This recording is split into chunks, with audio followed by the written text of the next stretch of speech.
Assalamualaikum warahmatullahi wabarakatuh. Waalaikumsalam warahmatullahi wabarakatuh. Bismillah, alhamdulillah. Allahumma sholli wa sallim ala sayyidina Muhammad wa ala alihi wa sahbihi ajma'in. Amma ba'du. Saudara-saudara kaum muslimin dan muslimat di mana saja berada, semoga selalu mendapatkan curahan rahmat dan nikmat dari Allah Subhanahu wa taala. Amin amin. Pada hari ini saya sedang bersama Gus Afandi, punya channel YouTube Afandi Channel ya. Betul. Kebetulan saya bersama beliau saat ini. Perlu saya ada yang ditanyakan itu Ustaz.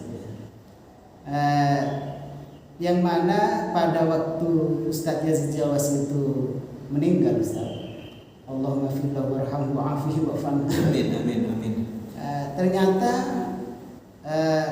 di situ memakai ambulans.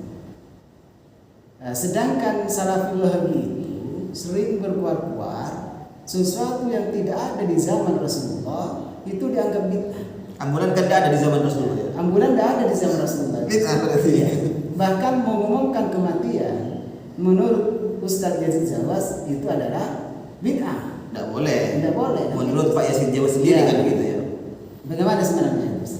Ya gini ya, inilah repotnya. Artinya kata Huzaini waktu mengomentari waktu itu kan beliau itu masih eksis mengomentari Salafi Wahabi. Inilah sungsangnya logika berpikir mereka. Ya. Kenapa? Ustadz Yazid Jawas tanpa terkecuali tidak ada mustasnayat mengumumkan di masjid atau mengumumkan bagaimana melarang pengumuman kematian, gitu kan? Iya. Selain terhadap orang-orang yang memang untuk keluarganya untuk mentadhis jenazahnya, ini hukumnya tidak boleh karena Rasul pernah bersabda, kata Pak Yazid Jawas itu, nahan Nabi Sallallahu Alaihi Wasallam anin na'i. Nabi ini melarang untuk mengumumkan kematian. Ya. Nah, mungkin yang Ustadz tanyakan barusan, kok Salafi Wahabi pada waktu Yazid Jawas ini meninggal dunia kok diumumkan begitu ya? Iya. Nah, iya, yang pertama itu diumumkan, yang kedua itu kok pakai ambulan itu Ustaz? yang pertama ya Ustaz, berarti kalau diumumkan kematiannya berarti mereka dan keluarganya tidak mengikuti fatwanya Pak Yazid Jawas gitu aja. Iya, bisa jadi ya. Jadi fatwa saya Yazid Jawas tidak laku terhadap keluarga dan jamaahnya, gini aja Ustaz. Tapi berlaku untuk dirinya. Artinya akan terjadi pada dirinya Ustaz. Iya, tidak diikuti oleh jamaahnya Ya. dan keluarganya. Iya benar-benar. Masalah yang kedua memang, nah ini ya, orang Wahabi mengatakan kullu bid'atin dhalalah. Kemudian lihat terjemahan Wahabi sampai mesti ada dalam kurungnya. Iya. Setiap bid'ah dalam kurung urusan ibadah itu adalah bid'ah. Seperti itu ya. Padahal Nabi tidak pernah ada kata dalam kurung Itu itu kan mentakwil sendiri. Nah, kalau kita sekarang serang mereka, loh, kenapa Pak Yazid Jawas pakai ambulan? Mereka mesti menjawab, Ustaz, itu kan urusan dunia. Iya, itu urusan dunia. Kalau urusan dunia tidak terjadi bid'ah. Oke, saya akan bongkar di sini kebelingeran dari logika pemahaman bid'ah orang-orang Salafi Wahabi. Sebenarnya yang mengatakan bid'ah jenazah dibawa dengan melalui ambulan dan yang mengiringi itu dengan menggunakan mobil juga di belakangnya keluarga itu kan Ustaz. Ambulannya di depan, sepeda, kemudian mobil-mobil di belakangnya gitu. Ini yang menganggap bid'ah bukan saya kan? Iya. Tapi Syekh Albani rahimahullah ghafarallahu dzunubah di dalam kitabnya Ahkamul Janais wa Bid'aha. Nah itu nama kitabnya Ustaz. Iya. Jadi Syekh Albani yang sudah dianggap sebagai ahli hadis oleh orang-orang Salafi Wahabi dalam kitab yang berjudul Ahkamul Janais wa Bid'ah ini ternyata membid'ahkan prosesi yang demikian Ustaz. Nanti kitabnya sampai letakkan di belakang video ini ya. Iya. Iya memang sulit Ustaz. Kenapa? Untuk berpaling dari yang nama bid'ah itu sulit. Nah, makanya kalau memang semua ditolak bid'ah hasanah itu ditolak, ternyata mereka pakai ambulan. Iya. Berarti menuduh bid'ah itu pelaku bid'ah sebenarnya.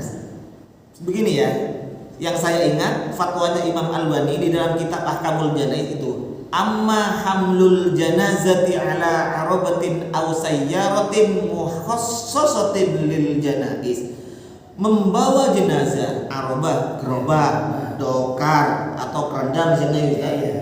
Au sayyaratin mukhassasah lil janais, atau mobil yang dikhususkan untuk jenazah. Berarti mobil jenazah bulan itu ya. Semua itu la tusyra'u ilbatata, tidak disyariatkan, sama sekali tidak disyariatkan. Kenapa tidak disyariatkan sama sekali? Wa dzalika li umurin, karena itu ada beberapa perkara. Yang pertama, yang al-awwalu, yang pertama itu adalah adatnya orang kafir.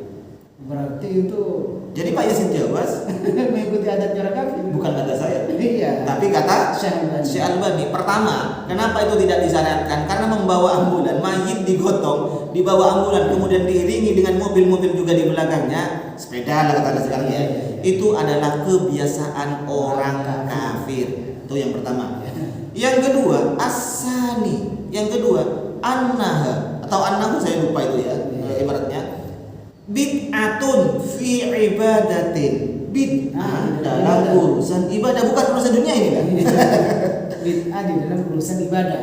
Mobil jenazah ambulan yang di dalamnya ada jenazahnya Pak Yasin Jawas diiringi oleh keluarganya di belakang dengan mobil-mobil juga, ini adalah bid'atun fi ibadatin, bid'ah dalam ibadah menurut Syekh Albani. Bukan, sekali lagi mohon maaf teman-teman Wahabi, ini bukan kata saya, tapi ini adalah kata Syekh Albani. Jadi kalau mau protes jangan protes ke saya atau ke Abi Hamdan. Iya, jangan. Protes ke Imam Albani dalam kitab, silakan Anda rujuk kitab Ahkamul Janaiz wa Bid'ahuha, hukum-hukum jenazah dan kebid'ahannya, seperti itu Ustaz ya. Nah, sekarang kenapa kalau imamnya, ahli hadisnya mengatakan bid'ah, kenapa mereka itu masih mengerjakan? Iya, sebenarnya harus buang semua bid'ah, karena kullu bid'atin dolalah. Dan lagi begini Ustaz ya. Ini ya, mari kita berpikir, katanya sekarang mobil bukan bid'ah. Kalau mau haji pakai unta, mereka akan menjawab itu urusan dunia. Tapi kenapa si Albani ini ambulan, urusan apa itu sebenarnya? Kok dikatakan bid'ah dalam urusan ibadah? Ini loh, saya tidak masuk akal. Ya berarti kalau mau ibadah itu Ustaz, jangan pakai mobil, jangan pakai sepeda gitu. Kalau mau ke masjid, iya, jangan pakai sepeda, jangan pakai mobil. Berarti beli unta atau kuda gitu ya? Atau jalan kaki Ustaz. Nah, inilah teman-teman Wahabi ya, teman-teman Salafi Wahabi. Kerancuan bid'ah yang Anda pahami seperti ini sebenarnya ya. Mungkin itu Ustaz ya. Silakan dipikir sendiri bagaimana itulah. Ya, untuk jamaah Salafi Wahabi atau untuk orang-orang aswaja, marilah kita berpikir secara jernih. Gunakan ini. Iya. Artinya di dalam alam fana ini kita memang sulit untuk menghindar yang namanya yang dari bid'ah. Iya. Menghindar dari namanya bid'ah itu memang sulit. Ya contohnya Salafi Wahabi itu. Mereka begini bid'ah, begitu. Ada lagi satu Ustaz. Ya. Pak Yasin Jawas selama masih beliau itu hidup ya Ustaz. Ya. Anda mungkin jenengan pernah mendengar mesti dilarang beribadah di kuburan, baca Quran, berdoa, itu tidak boleh. Iya. Tapi begini Ustaz. Menurut Anda salam ibadah apa bukan? Apa? Salam ibadah apa bukan? Doa ibadah apa bukan? Ibadah. Sholat jenazah ibadah apa bukan? Ibadah. Tapi ternyata setelah Pak Yasin Jawas meninggal dunia, mereka berdoa di kuburan. Mereka itu sholat jenazah di kuburan. Apa mungkin yang dimaksud tidak boleh beribadah di kuburan itu hanya untuk orang NU yang baca Quran atau bertahlil di kuburan? Mungkin gitu maksudnya. Orang-orang Wahabi boleh begitu ya? Boleh ya. Padahal Pak Yasin Jawas, silakan Anda rujuk pada fatwanya Pak Yasin Jawas, videonya itu ada. Dilarang beribadah di kuburan. Yang dianjurkan hanya berdoa, membaca salam, membaca doa. Padahal salam dan doa ini juga ibadah. Sudah cukup Ustaz itu Ustaz. Ya sebenarnya agar mereka sadar jamaahnya Ustaz. Kita sampai menjelaskan seperti ini agar mereka itu kan sadar jamaahnya khususnya. Iya.